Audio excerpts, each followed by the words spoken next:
నేంటితే దేవుటి వాగ్దానం.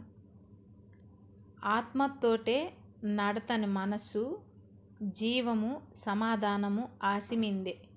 రోమీయులకిన పుస్తకము 8వ అధ్యాయము 6వ వచనము. ప్రార్థన. యేసయ్యా నీకు వందనక్కయ్యా.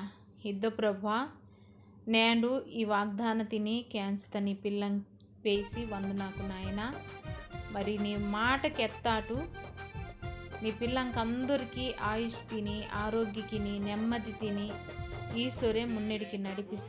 ஒரு ಪಣಿಗಿನಿ ನಿಮ್ಮ ತೋಡಾಸಿ ஒரு ಕುಟುಂಬಕ್ಕೆ ನೆಮ್ಮದಿ ತಿಂತ ಆಸೆಂಜುರೆ ಏಸೈತಿ ಬೆದೆತ್ತಿ మాట అంత తలపురమినం తండ్రి. ఆమెన్.